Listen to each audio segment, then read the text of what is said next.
روحانی دسترخوان اسی طرح رہتا ہے قیامت تک کے لیے، بس وہ آنے والوں کی ہمت ہے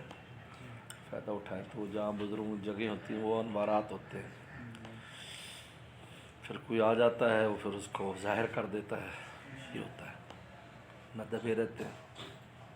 یہ خود بھی خوش چین ہوتا ہے دوسروں کو، اس لیے جہاں بھی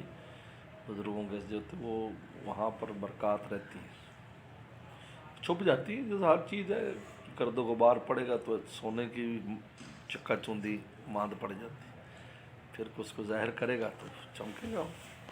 بادل دیکھ لو دنیا ہے، اب سورج کی کتنا عظیم الشان وہ ہے لیکن چھپا ہوا ہے، ایسا ہوتا ہے، ہوا چلے گی اس کو ہٹا دے گی تو ظاہر ہو جائے گا،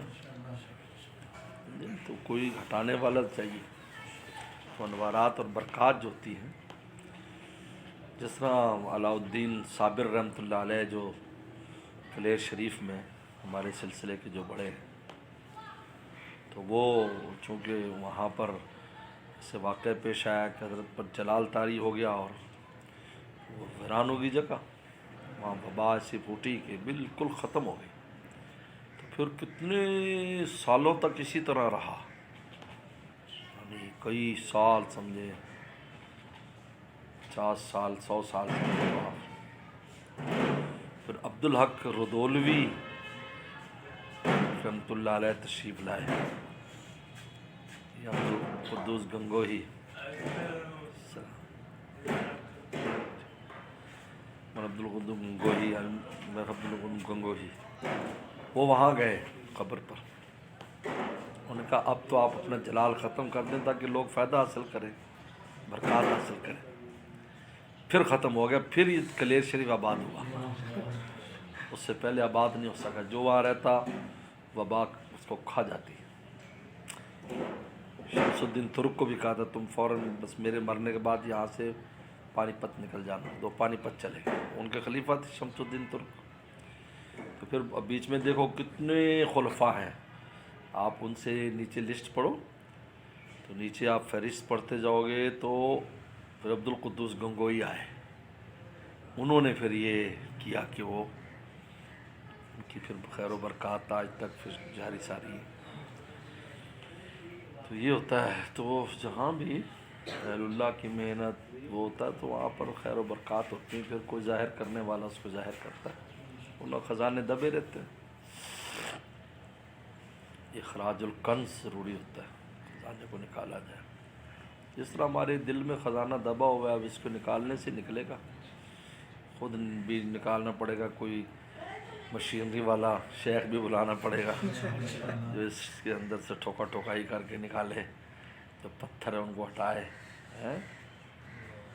جمال یار کو واضح کر دے، وہ چھپا رہتا ہے۔ یہ بڑا بہت عجیب معاملات ہیں، اس لیے بغیر شیخ کے کبھی بھی نہیں یہ ہو سکتا، سنت الہیہ نہیں ہے اصل میں، بات یہ ہے، وہ تو ہر چیز سکتے لیکن سنت الہیہ یہی ہے۔ اس طرح بچہ پیدا ہونے کے لیے سنت الہیہ یہ ہے کہ ایک مرد عورت ملیں گے تو بچہ پیدا ہوگا، قدرت الہیہ تو ہر شے پر ہے، دونوں میں فرق ہے، ہم اس میں فرق نہیں کر پاتے، قدرت الہیہ اور سنت الہیہ، اور اسی طریقے پر قدرت الہیہ اور مشیت الہیہ، ان میں فرق ہے، ان میں فرق ہے۔ مشیت کیا ہے کہتی ہے، رضا کس میں ہے، ان کی چاہت کیا ہے، قرآن نے خود کہا لا یرضا لعباد الکفر، اللہ بندوں کے کفر پر راضی نہیں ہے، سمجھے نہیں، لیکن جو کفر اختیار کرتا ہے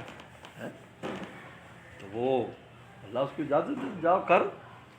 نہ قہرن روک سکتے ہیں لیکن اختیار ختم ہو جائے گا، لیکن مشیت ہے نا وہ رضا الہیہ نہیں۔ اس طرح قدرت الہیہ اور سنت الہیہ میں فرق ہے، اللہ تو قادر ہے، لیکن قرآن نے تینوں نقشے بیان کیے ہیں، آدم بغیر ماں باپ کے، اماں ہوا بغیر ماں کے، عیسیٰ السلام بغیر باپ کے، لیکن دوسروں کے لیے سنت۔ تو اللہ تعالیٰ اس بات پر قادر ہے کہ ہمارے قلب میں جو اپنی محبت کا خزانہ رکھا ہے بغیر کسی سبب کے ظاہر ہو جائے، کوئی محنت نہ کرنی پڑے۔ لیکن سنت الہیہ یہ نہیں ہے،